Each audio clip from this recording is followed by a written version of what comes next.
Welcome, everybody, to the first episode of the Borussia Dortmund Banter. I'm starting this new channel up with the hopes I can reach the English speaking audience and fan base of Borussia Dortmund. I've been a fan for a number of years now, since 2021, and I've enjoyed every step of the way, but there has been a little bit of a language barrier, seeing as it's a German based club. There's been some helpful blogs and things to get news from, but I just figured that it would be useful for some fans to have a YouTube channel to go and watch to get some transfer updates or transfer news, transfer rumors, game reviews, player analysis, and just general opinions. I'm a very opinionated person, as you're about to find out, but I want to start off this episode with talking about the transfer window, the summer 2025 transfer window. So let's get into it. I want to talk about all of the acquisitions and departures that Dortmund made over the summer and whether they were solid or not solid. So let's start with some of the players that were brought into the club, starting with a new backup, maybe tertiary goalkeeper, Patrick Drews. He was um, on the books of Bochum, VfL Bochum. And I am going to be completely honest, I haven't seen any of his game. I have not watched him play ever, but with the departure of Marcel Lotka, we needed to fill that spot with someone who's generally reliable. He's an older goalkeeper, which I don't know how I feel about that. Generally, I would like a tertiary keeper to be a bit younger so he can possibly move up and take that second place position or maybe even first place one day. But Drews isn't going to get the backup goalkeeper. Meyer has been such an excellent option when Kobel is absent, and obviously no one's taking the place of our goat Kobel. So that is Patrick Drews. I think it's a solid, it's a smart acquisition. So I'm all right with the board on this one. Daniel Svensson. Okay, so Daniel Svensson, that was an absolute S tier move to sign him from the Danish league. He's a great player. I think the FIFA was around when all the price comes down to it is about like 8 or 9 million. We bought him for like 7 and then had a loan fee of like a million. But yeah, we brought him on loan in the Rückrunde last season, and he was a really solid option for the left back, left wing back, or even the center mid position. At 24 years of age, so has a lot of room to grow. And just an overall very solid player. I remember starting out as a Borussia Dortmund fan that the left back was always a position that there was a lot of concern in, and I think that was right concern too. We had Rafael Guerrero at the time, who was a phenomenal attacking threat down the left side, but as a defensive option, we never had a lot of depth in the left back position. So we brought in Rami Bensebaini from Borussia Mönchengladbach, and he did not perform up to expectations for the first few seasons. He's doing great now, and he's one of the core players in the back line. But even after that, we had Rierson playing right back, and then Bensebaini playing the left back. We didn't really have a lot of depth for either of those positions. So now we just have some depth, maybe even a starter. Like right now, Svensson's playing more of a wing back position just because Niko Kovac wants to play in a back three, which is working out pretty well so far. So he gets to use his attacking ability. Pretty solid signing. He's not S tier level player, but I think the signing was so smart, and especially for the price, I think we got a really really good deal on him. So that's my position on that. Aaron Anselmino. Okay, or Anselmino, I think I just butchered that. But Aaron Anselmino is our new acquisition, our loan deal from Chelsea, the Argentinian center back. He's only played one game. I'm going to be completely honest. I didn't even know he existed before the loan deal was even in place. I was kind of watching transfer market, and I didn't really even see it coming. And it was kind of, from what I know, was a part of the Chukwuemeka deal. But we got him on loan just because obviously we were lacking in some depth in the center back position. And he had one game against St. Pauli, and he did really well. I really think he did well. But he had one slip up that almost led to a goal, but didn't end up happening. He was very, very solid, made some great and crucial tackles. I really do think he's going to be a good player. The only worry is that we have an Ian Matson situation where we don't have the capacity to sign him on a permanent basis. And because he develops in his career with us, he outgrows our price range. So that's the only concern. But for a season, I think this is going to be a really good acquisition. But very, very excited about him. Joe Bellingham. Okay, I remember hearing the Joe rumors maybe a year and a half ago, maybe 2 years ago. Ever since Jude departed, actually, we've always been linked to Job. And um, look, he's a good player. He has the same composition as his brother, very same physiques. But they have kind of different skill sets. A lot of people are expecting Joe to be a number 10. I've seen a little bit of his highlight play at Sunderland. He was definitely more of like a less of like an attacking midfielder, more of like a box to box, almost defensive mid. Um, I think he can be a good signing. He's definitely still young. I think he's 19. Um, uh, so he has room to develop. He's on a permanent basis. Does it justify the 30 million price tag? That's debatable. I recognize that all players' market values at this point are pretty much inflated. Um, uh,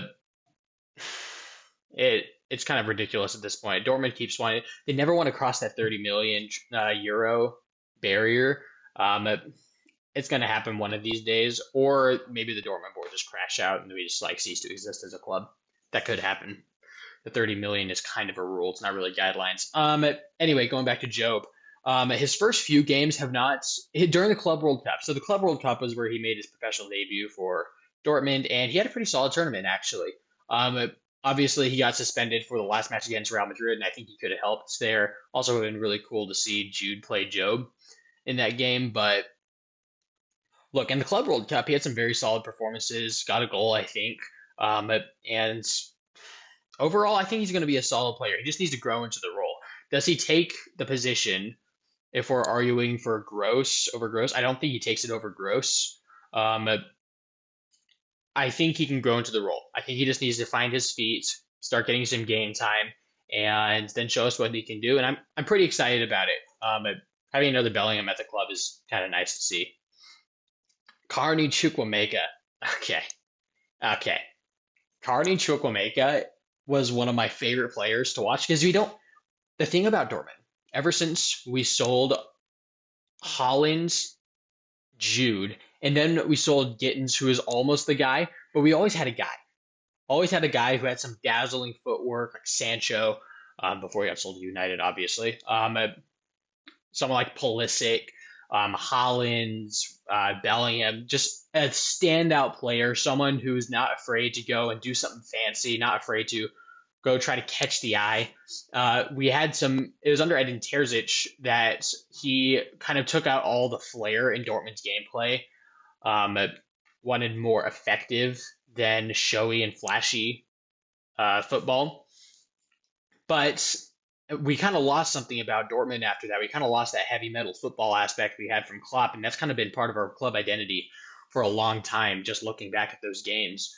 Chukwuemeka, I think, should, Lord willing, he remains injury free for the entire season. I really do think he can be a standout player for us. I think he has the capacity to take some starting positions and become our Musiala or Verts because he definitely has the coordination, he has the footwork, he has the foresight.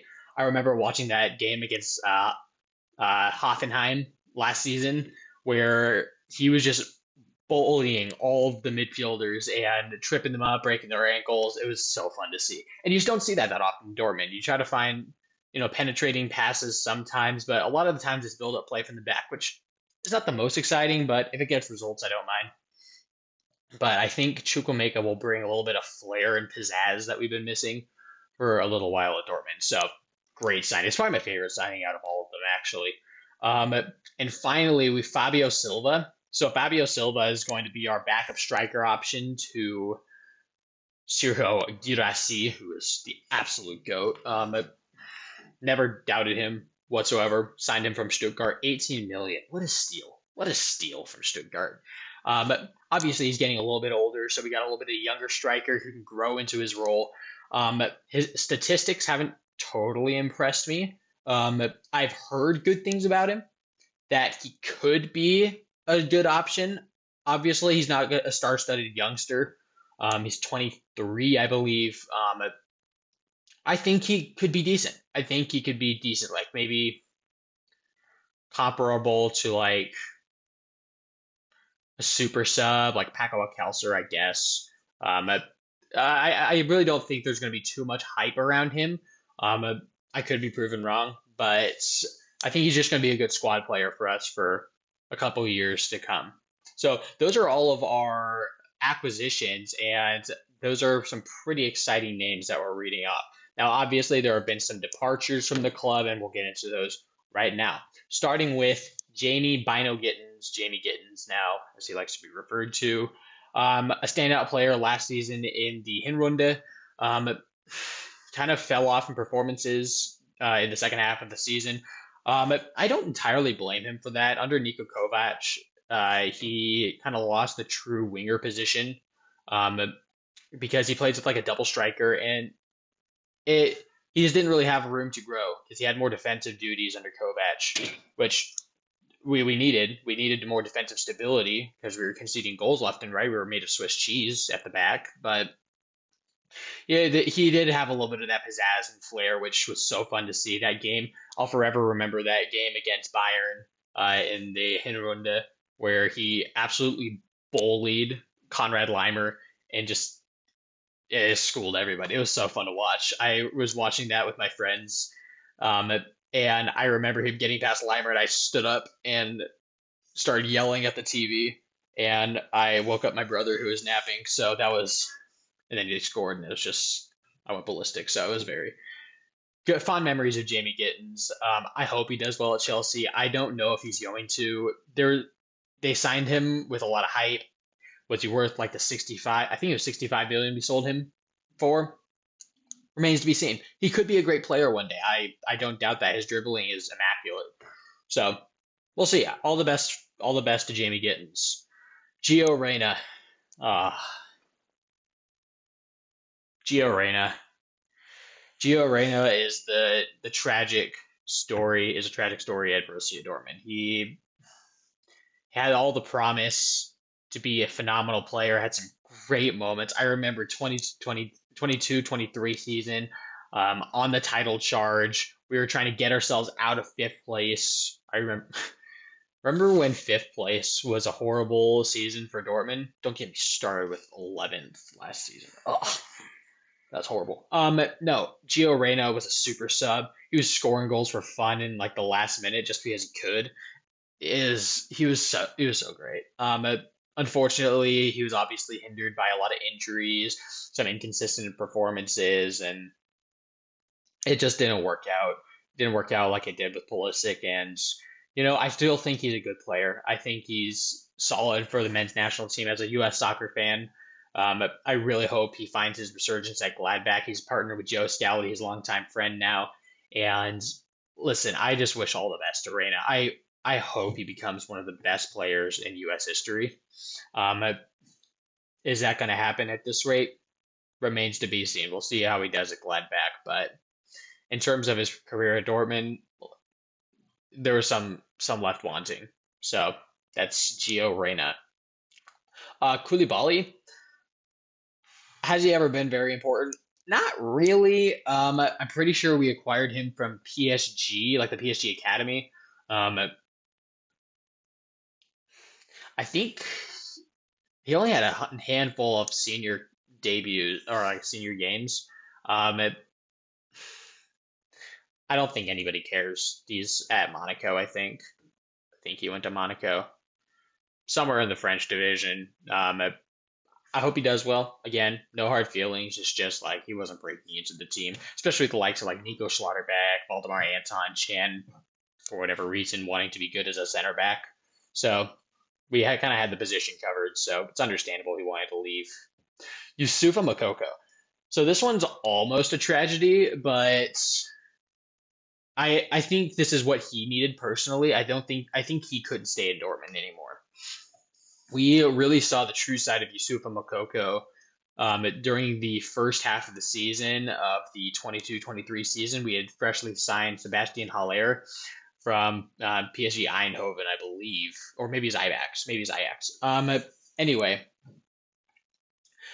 record transfer, had testicular cancer, and it was a tragic case. But we were left without a striker, so we did the best thing we could and signed like the fourth best striker from last season, which was Anthony Modeste from Cologne. Monster in the air, great heading ability, didn't do squat. He could not score for the life of him. I remember several open goal misses, and I'm just like, I can't with this guy. So then we tried out Yusufa Makoko, and Makoko just took that responsibility as the preferred striker, and just ran with it. His standout performance, I remember being against Bochum, where we absolutely thrashed them. I think it was 5-0.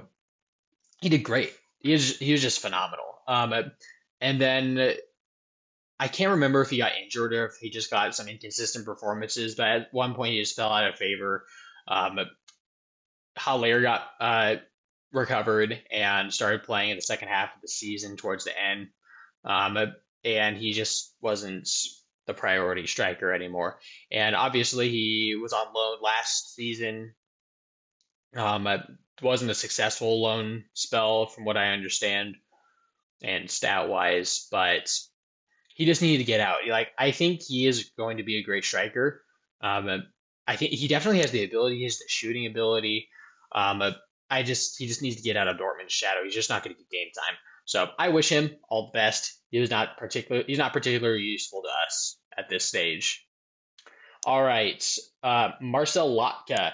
So Marcel Lotka mainly found his calling being in the third division, I believe, with the under 23s, from what I understand. And we acquired him from Hertha Berlin in 2022. I don't think I ever saw him play, and he just needed to get game time. So he's gone on a free transfer. Let his contract run out. Seems like there's no bad blood whatsoever. Wish him all the best once again. So Marcel Lotka, Sebastian Haller. That story is just always going to make me sad. He's a great striker. He was a great player. Played for Eintracht Frankfurt, played in the Eredivisie, and life happens. He had cancer. He had to undergo treatment, and he just has not been able to recover since. And look, um, I think Dortmund did a good job supporting him just as an individual person and guiding him through this really troubling time for him. At the same time, it was time for him to go and get off the books. Um, uh, in terms of sporting, like we're a football club. We have to acquire players that are going to help us do well, and Haller it just can't be that guy anymore. I understand that a lot of it's just not his fault. It was just unfortunate what happened, and obviously there's no bad blood. He's back in the Dutch division where he found a lot of success. So I'm really excited to see where he's going to take his career for the final few years. But I have fond memories of him playing for Dortmund, especially in that second half of the season of 22-23. Kiel Vajan, I think I pronounced that right. He's a promising talent. I remember when everybody was injured last season, and he had to kind of step into that midfield, and he did pretty well. I think he got a goal. He's he's a talent. He's a Dortmund Youth Academy talent, and I really think that we just need to cultivate him. He's a youngster who can play in the center mid, central midfielder, maybe a bit more attacking. Um, he needs to go on loan, and we did loan him out to. Let me see. We loaned him out to Bochum. So yeah, I think he can get game time. I don't think he's a starter yet at Bochum, but their team's not working right now since they're kind of bottom of the. No, did they get relegated last season? I think they got relegated. Nobody ever cares about Bochum. Either way, he's going to get game time. He gets developed. He comes back to Dortmund, and all is well. So I'm just happy that he's able to get some playing time and able to develop as a player. And finally, Diant Ramage. So Diant Ramage replacement for Koval that we acquired at last winter transfer window because it looked increasingly likely that we were not going to make Champions League football, and Gregor Kobel was going to say, "I'm out of here, y'all." Luckily, we, by some miracle, and that miracle is named Niko Kovac, and something, a theory called actual tactics.